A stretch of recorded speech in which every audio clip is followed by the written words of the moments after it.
Abra a sua Bíblia, Deuteronômio, capítulo 33, o verso 27. É o quinto livro da Bíblia: Gênesis, Êxodo, Levítico, Número, Deuteronômio. Capítulo 33, o verso 26 e o verso 27. Apenas dois versículos. Verso 26. Não há outro, ó amado, semelhante a Deus, que cavalga sobre os céus para a tua ajuda, e com a tua alteza sobre as nuvens.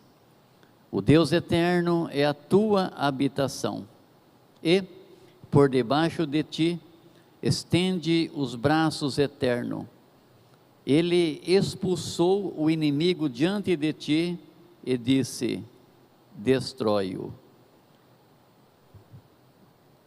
Espírito Santo, o Senhor é bem-vindo.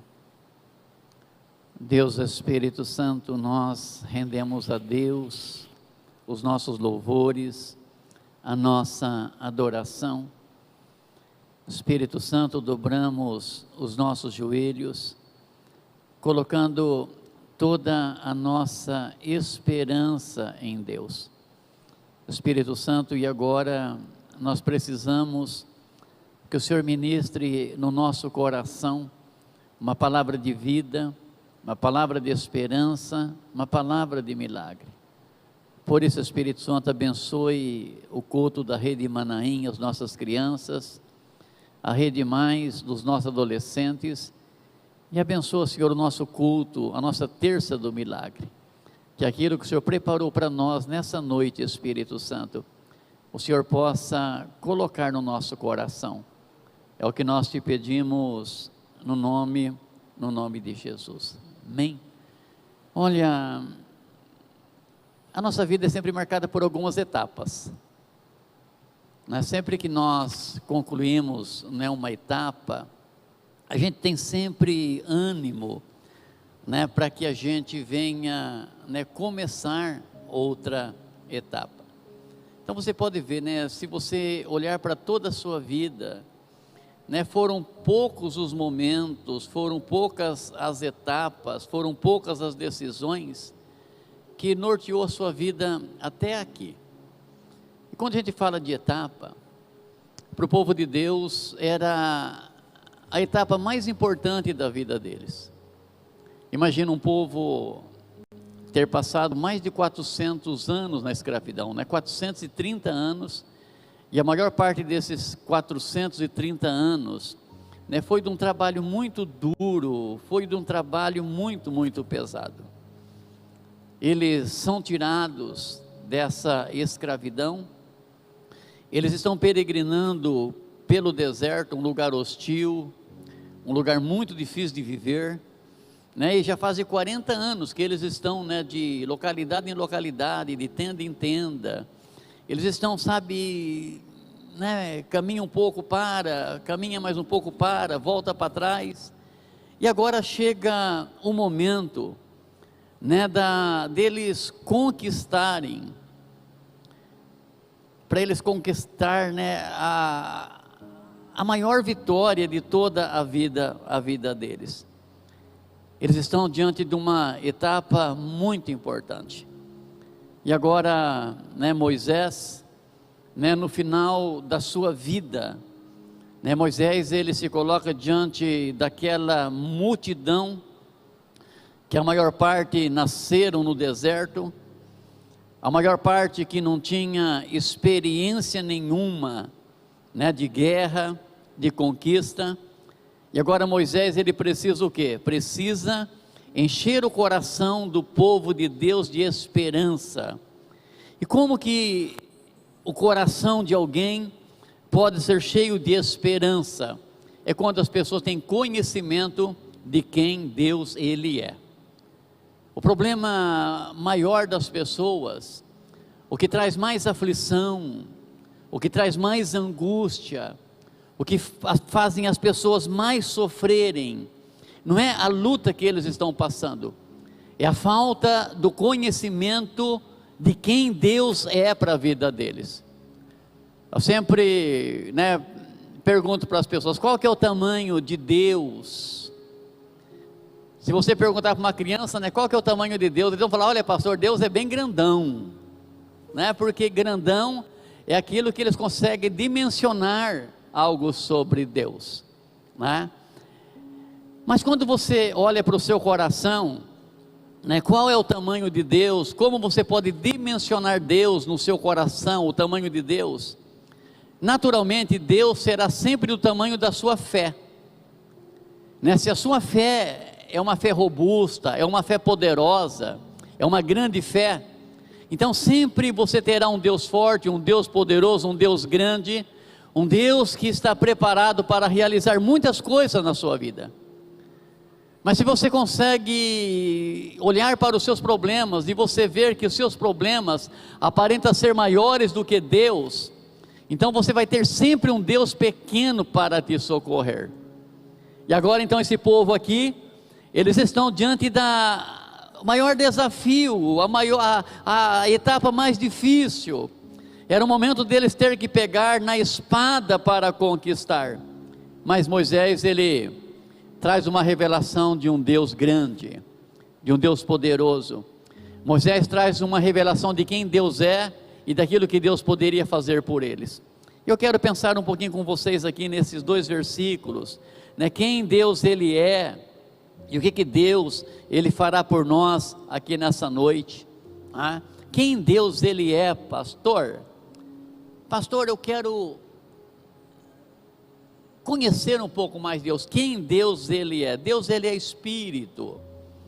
Deus ele é um ser supremo. Deus ele é o Criador de todas as coisas. Deus ele é único. Deus ele é infinito. Deus ele é eterno, habita na eternidade. Deus ele é imutável. Enquanto nesse mundo tudo muda, tudo tem um prazo de validade, tudo termina, Deus ele é imutável. Imutável no que, pastor? Em seu ser, em sua sabedoria, em seu poder, em sua santidade, em sua justiça, em seu amor, em sua bondade, em sua misericórdia. Deus ele é tudo isso. E é isso que Moisés está mostrando para aquele povo. Moisés vai dizer assim, no verso 26, não há outro, ó amado, semelhante a Deus. Falamos aqui esses dias à noite, sobre Deus, o Deus incomparável. Nós podemos comparar Deus com quem? Não há ninguém que possa ser comparado como Deus, Mas aqui Moisés está dizendo, olha, não há outro, não existe outro, não há ninguém semelhante a Deus, o Deus que cavalga sobre os céus, para a tua ajuda, e com a sua alteza sobre as nuvens. Mas no verso 27, ele vai detalhar quem Deus ele é. Ele vai dizer aqui no começo do verso 27, o Deus eterno é a tua habitação. Olha o começo do versículo 27, o Deus eterno, ele é a tua habitação. Quando você pensa na palavra habitação, quando você medita na palavra habitação, o que sobe o seu coração? O que esse texto aqui traduz para nós em habitação? Habitação é um lugar onde você tem segurança, não é? Onde você se sente mais seguro? Na sua casa. Habitação é um lugar de proteção. Habitação é um local de abrigo. O que Moisés está dizendo para o povo, porque daqui a pouquinho ele viria de morrer, Josué seria o seu sucessor, mas o que ele estava colocando no coração do povo de Deus, que o eterno Deus, ele será a vossa habitação. O eterno Deus será o vosso local de segurança, o vosso local de proteção. Deus será o vosso refúgio. Isso Deus é, queridos. Deus é esse local de proteção, essa pessoa de proteção. Ah? Então, Deus é onde você, é o ser onde você encontra proteção, é onde você encontra segurança. Em Deus você encontra abrigo. O Salmos 91, o verso 1, o verso 2, olha aqui que o salmista vai dizer: aquele que habita no esconderijo do Altíssimo, à sombra do Onipotente, ele vai descansar. E quando eu descanso na sombra do Onipotente, eu vou poder dizer: Ele é o meu Senhor, Ele é o meu Deus, Ele é o meu refúgio, Ele é a minha fortaleza, e apenas em Deus eu vou confiar. Queridos, não tem etapa que se torna tão difícil para a gente, né, vencê-la, passar por ela, né, se a gente tiver no nosso coração essa certeza de que Deus Ele é nessa caminhada, que Deus Ele é nessa vida que nós vivemos aqui, que Deus Ele é nessa peregrinação, a nossa morada, o local da nossa segurança, da nossa proteção, do nosso abrigo. É debaixo da sombra das asas do Altíssimo que eu me refugio. Ele é o meu refúgio, Ele é o meu local de proteção, de segurança. Isso é Deus, gente, e Ele está aqui nesta noite. O que muitas vezes, eu não sei como é que fica o coração de Deus, né? O meu sempre fica decepcionado, porque no momento que as pessoas mais precisam de Deus, no momento que elas mais precisam dessa proteção divina, desse refúgio divino, desse abrigo divino, é o momento que as pessoas mais se afastam de Deus. Pergunta para as pessoas que estavam na igreja e estão lá fora hoje. Pergunta para as pessoas que serviam a Jesus e hoje não servem mais. Pergunta para as pessoas por que elas se afastaram. Porque elas não conseguiram ver em Deus esse abrigo, essa fortaleza, essa segurança, essa proteção. E quando a gente não consegue encontrar em Deus essas coisas, a gente vai tentar encontrar essas coisas lá fora, lá fora. Salmo 46, verso 1, Deus Ele é o nosso refúgio, Deus é a nossa fortaleza, Deus é o nosso socorro bem presente na angústia. O profeta Isaías 32, 1 e 2, né, ele vai falar sobre essa habitação, ele vai falar a respeito de Jesus, né, uma palavra profética a respeito dos nossos dias. Reinará um rei com justiça, e dominarão os príncipes segundo o seu juízo, e aquele varão será como esconderijo contra o vento, como um refúgio contra a tempestade, como ribeiros de águas em lugares secos, como sombra de uma grande rocha em terra sedenta. O profeta está tendo uma visão de Jesus 700 anos antes de Jesus, e ele vai falar o que Jesus, ele será para a igreja, ele vai revelar o que Jesus é para nós. Ele está dizendo que Jesus, ele será um esconderijo contra o vento. A nossa vida é impactada por tempestades, a nossa vida é impactada por problemas, por tribulações, e está dizendo que Jesus, ele é esse esconderijo, que Jesus é esse refúgio contra a tempestade. Só que Jesus também, ele será uma fonte de água quando nós estivermos em lugar seco, que ele será uma sombra que vai trazer para refrigério quando estivermos passando por um deserto. Você está no deserto, ele é uma sombra. Você está numa terra seca, ele é a água. Você está passando por tempestade, ele é um esconderijo. Você está passando por vendavais, ele é um abrigo. Esse é o Jesus da igreja, esse é o nosso Cristo que está aqui nesta noite. Agora, apesar de ter passado 2000 anos, como que as pessoas fogem dessa proteção? Como que as pessoas se escondem, não nela, mas dela?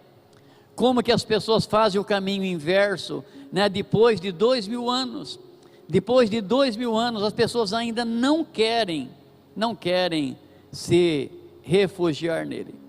Mas Moisés traz uma outra revelação que eu acho linda. Deus não é apenas a nossa habitação. Deus não é apenas o nosso lugar de segurança, de proteção. Deus os conduzirá nos seus braços eternos. Olha a continuação do verso 27 de Deuteronômio 33. E por debaixo de ti, ele estende os seus braços eternos. E por debaixo de você, ele vai estender os seus braços eternos. Quando você pensa em estender os braços, quando você pensa em abraçar, quando você pensa em pegar no colo, vem na nossa mente logo a figura, de um pai, a figura de uma mãe carregando o seu filho no colo. É isso que Moisés está dizendo. Assim como o pai, ele carrega o seu filhinho no colo, assim como a mãe estende os braços por debaixo, e agora, acalenta, carrega o seu pequenino no colo. Moisés está dizendo que Deus, ele também estende os seus braços por debaixo da gente, e Deus, ele vai nos levar em seus braços, Deus vai nos carregar em seu colo. Sempre gosto de pensar, as religiões do mundo aí, carregam os seus deuses, deuses que são feitos por mãos de homens, deuses que têm, aparência de olhos, de ouvido, de boca, de mãos, de pés, mas que não pode fazer nada, que não vê dor, não vê sofrimento, não escuta oração, não socorre com suas mãos, não corre ao encontro para socorrer. São deuses que têm que ser carregados por aqueles que colocam a esperança nele.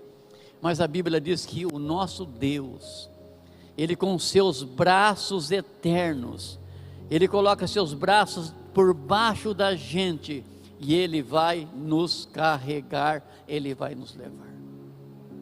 Querido, tem momento que a gente não dá conta, e quando você não dá conta, deixa para Deus esse negócio, porque Deus, ele vai dar conta. Eu falo, a maior frustração das pessoas, sabe qual que é?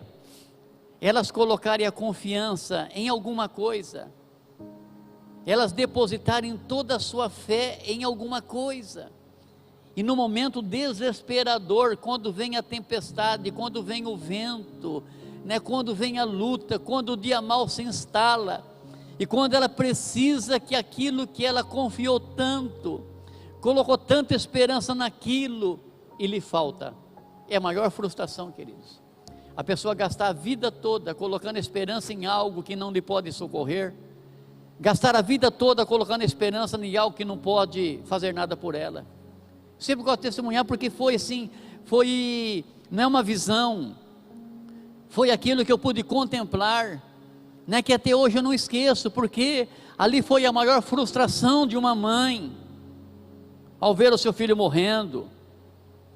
Eu estava em um hospital, fazendo visita no hospital infantil, toda semana eu ia naquele hospital, e lá no fundo daquele corredor, tinha ali, um altar, e aí vi uma senhora, ela saiu correndo do quarto, ela foi naquele altar, ela pegou alguma coisa que representava toda a sua esperança, toda a sua fé, e ela entra naquele quarto, e eu acelerei o passo para ver o que estava acontecendo, e quando eu entro naquele quarto, irmãos,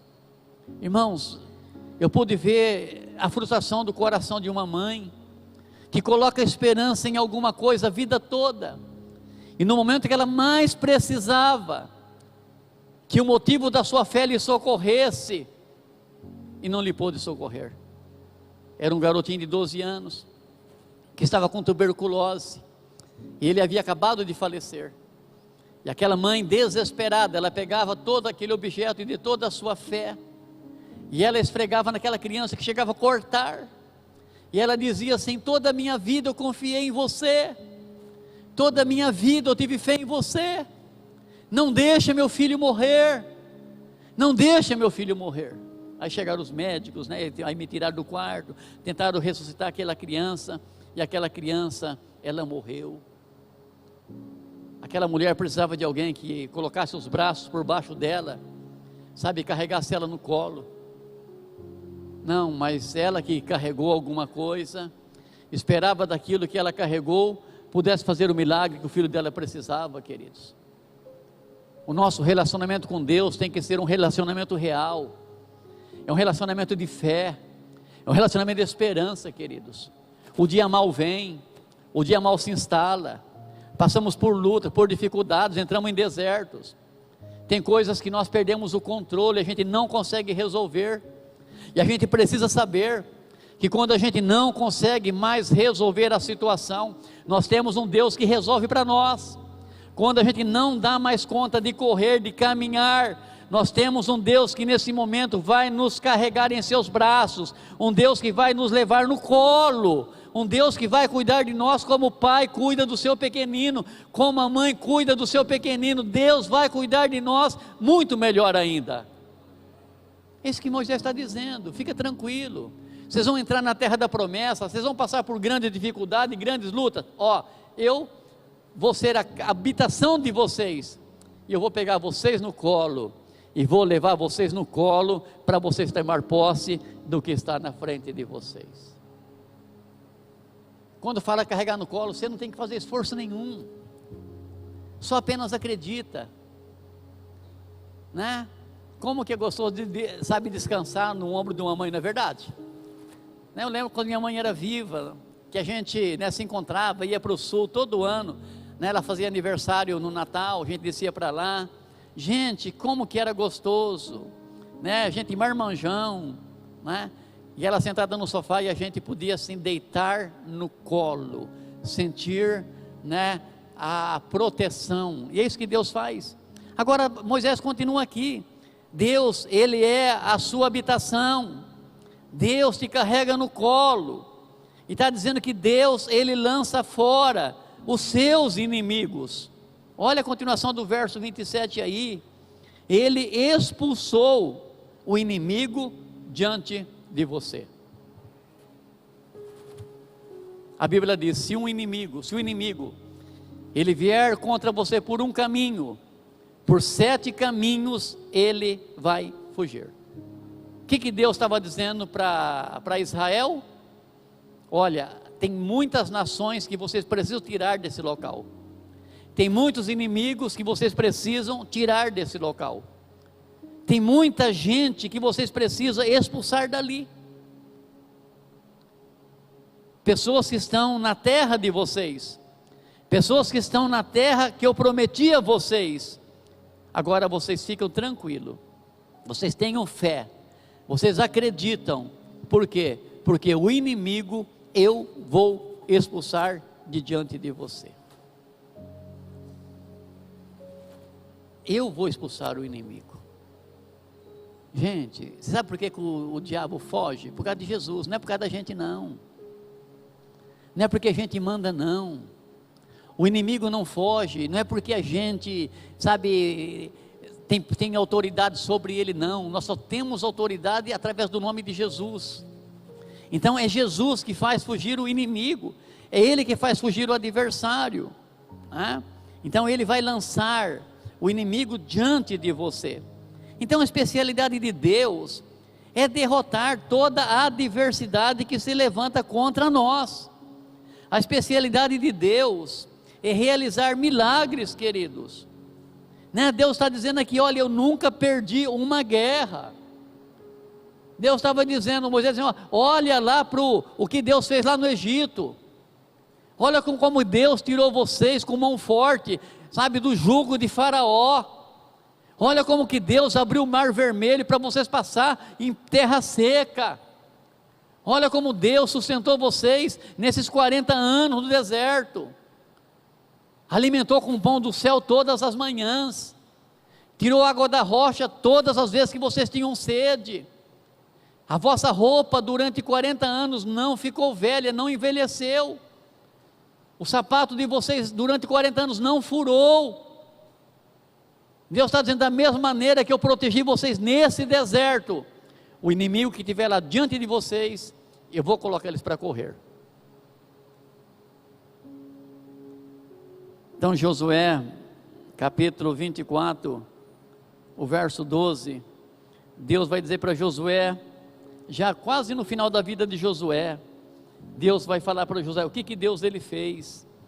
Olha Josué 24, 12, Deus, eu enviei vespões, abelhas diante de vocês, marimbondo, né, que os expeliram diante de vós, né, como a ambos os reis dos amorreus, isso não com a tua espada, nem com o teu arco, eu dei para vocês uma terra que vocês não trabalharam nela, eu dei para vocês cidade que vocês não edificaram, e agora vocês habitam nela, vocês comem de vinhas, vocês tomam, aproveita dos olivais que vocês não plantaram. Deus está dizendo, eu vou mover os céus e a terra, eu vou mover a natureza, a fim de lançar o quê? O inimigo de diante de você. Deus diz, eu vou usar o que tem que ser usado. O que Deus fez quando o povo estava atravessando pelo Mar Vermelho, queridos? O que Deus fez? Deus pegou a nuvem que estava na frente, e Deus colocou atrás do povo dele, né? E agora entre o povo de Deus e o exército de Faraó, Deus colocou aquela uma nuvem, enquanto para o povo de Deus aquela nuvem era luz, para o povo de Faraó era escuridade, era trevas. O que Deus fez? Mandou os anjos lá. Os anjos começaram a tirar os parafusos da roda dos carros, irmãos. Está na Bíblia. Deus começou a soltar os parafusos, as rodas começaram a cair, e os próprios soldados egípcios tiveram que dizer, Deus está guerreando por eles, Deus está lutando por eles, vamos voltar porque nós vamos morrer, porque Deus está lutando por eles. Gente, a igreja precisa conhecer um Deus que não perde batalha, a igreja precisa conhecer um Deus que não perde guerra. 2 Crônicas, capítulo 19, capítulo 20, você vai encontrar o rei Josafá. A pessoa chega para Josafá e fala, Josafá, houve um ajuntamento de várias nações, e agora vem um exército contra nós, que é como a areia do deserto, é um exército incontável. Josafá podia arrancar o cabelo, rasgar as vestes, se desesperar, mas o que ele foi fazer? Ele foi jejuar e orar. Ele foi simplesmente jejuar e orar. Tem um grande exército aí, eu vou conversar com aquele que sabe lidar com o exército. E sabe o que Deus falou para Josafá? Josafá, fica tranquilo, você está vendo esse exército aí? Vocês não têm que guerrear contra esse povo não, essa batalha não é de vocês não, essa batalha é minha, essa guerra não é de vocês, essa guerra é minha, nessa batalha vocês não terão que pelejar, eu pelejarei por vocês, nessa guerra, vocês não terão que guerrear, eu guerrearei por vocês. Eu já não prometi para vocês que eu vou lançar o inimigo, derrotar o inimigo diante de vocês? O que nós faz então, Deus? Pega a arca, pega o ministério de louvor, pega os levitas, e sai na frente cantando, Deus é bom, e a sua misericórdia dura de eternidade a eternidade, o Senhor é bom, e a sua misericórdia dura de eternidade a eternidade, Deus é bom, e a sua misericórdia dura de eternidade a eternidade. E eles foram cantando, e eles foram cantando, e eles foram cantando, e lá embaixo no vale, várias nações preparadas para apagar Israel do mapa. O que Deus fez? Colocou confusão entre aquele povo que se ajuntou contra Israel. Deus colocou confusão entre eles mesmos, se levantaram um contra o outro. Sabe o que Judá teve que fazer? Só ficar 3 dias indo lá no acampamento onde eles estavam acampados, pegando despojos, pegando as riquezas, pegando os tesouros que eles tinham trazido. Gente, isso que Deus está dizendo. Eu nunca perdi uma batalha, eu nunca perdi uma guerra, eu nunca perdi um round de uma luta, Deus diz para nós. Agora que a gente tenta, a gente luta, a gente luta, a gente luta, a gente se desgasta, a gente bate em portas que não vão se abrir, a gente pede socorro para as pessoas que não podem nos socorrer, e a gente só prolonga o problema, só prolonga o problema. Querido, a gente poderia encurtar muito mais se a gente conhecesse Deus. A vida ficaria mais leve, não é? A vida ficaria mais simples. Agora, qual que é a parte dos homens? Olha o que Deus diz no final do verso 27, Deus os motiva a ser forte. Deuteronômio 33, verso 27, a parte final, né? E disse, destrói. Deus está dizendo, eu estou derrubando o inimigo, vocês vão lá e acabam com eles. Deus está dizendo, vocês têm uma parte para fazer. Não é? Tem pessoas que sentam na rede aí, né, e falam, não, Deus vai fazer tudo para mim. É que nem oração, né? Orar mais ação se transforma em uma oração. Tá? Agora, só orar sem ação não é nada. Por isso que chama oração. Você dobra o seu joelho, você ora, mas no seu coração vem aquilo que você precisa fazer, é a sua ação. Então quando você ora mais a sua ação, mas pastor, qual que vai ser a minha ação? Esperança em Deus, fé em Deus, confiança em Deus, obediência a Deus, seguir a orientação de Deus. Deus faz isso, levanta e faça, queridos. Então Deus está dizendo assim, olha, o inimigo está aí, então destrói o inimigo. Lá em Joel 3:10, né? Diga o fraco, eu sou forte. Aqui, queridos, não é mexer com o nosso ego, com a nossa autoestima, não. Aqui não é autoajuda, não. Sabe, aqui é ajuda do alto, é diferente. Deus está dizendo, olha, diga o fraco, você é forte. Mas você é forte por quê? Porque o poder de Deus se aperfeiçoa em mim. Digo fraco, eu sou forte por quê? Porque em Cristo Jesus eu posso todas as coisas, porque Ele me fortalece. Diga o fraco, eu sou forte por quê? Porque o poder de Deus, Ele se aperfeiçoa na nossa fraqueza. É o que Deus diz para Paulo, Paulo, a minha graça te basta. A ponto de Paulo dizer, poxa vida, se a graça de Deus me basta, então quando eu sou fraco, é que eu estou forte, porque o poder de Deus, Ele se aperfeiçoa, o poder de Deus se revela, o poder de Deus se manifesta na minha fraqueza. Porque quando você se reconhece fraco, você está dizendo, Deus, eu não dou conta, mas eu sei quem o Senhor é por mim. Né, já falei aqui, né, mas no ano passado, né, a gente estava lá nos Estados Unidos, eu fiquei lá no norte, né, foi quase essa época, né, talvez uma semana antes. Aí a Sueli e o Tiago, né, e o Léo e o meu netinho, o Rafael, eles desceram para Orlando e chegaram lá e, né, ficaram no meio do furacão, né, 3 dias trancados no hotel, né, e o furacão nunca tinha passado naquele local e naquela vez resolveu passar ali, né, e aquilo é preparado para essas coisas, né, mas parecia que arranca tudo. E aí a Sueli conversando com o Rafael, né, ali, né, e ele, eu sei, vovó, eu sei que Jesus, Ele é mais forte do que o furacão. Se Jesus quiser pegar o furacão na sua mão assim e acabar com o furacão, Jesus acaba. Eu falo, a gente precisa de uma fé mais simples. A gente precisa de uma fé de uma criança, queridos.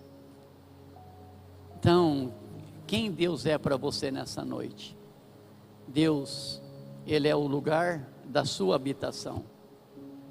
Deus é o ser onde você encontra proteção, refúgio, socorro. Deus, Ele é socorro, fortaleza, esconderijo, bem presente no dia da angústia. Ele não é apenas o seu local de habitação. Deus, Ele também coloca os braços por debaixo de ti como um pai amoroso, e Ele vai carregar você no momento que você não dá conta de caminhar sozinho. A hora que você deduzir que você não tem capacidade de resolver uma situação. Não foge não, fala assim: Deus, eu não estou dando conta, eu estou precisando que o Senhor me carregue no colo agora, eu estou precisando que os teus braços sejam colocados debaixo de mim, e o Senhor me carrega no colo. Deus, a adversidade está grande, mas a palavra diz que o Senhor vai fazer os inimigos fugirem diante de mim. Deus, me dê poder e autoridade para mim poder fazer a minha parte. Fique de pé, por favor.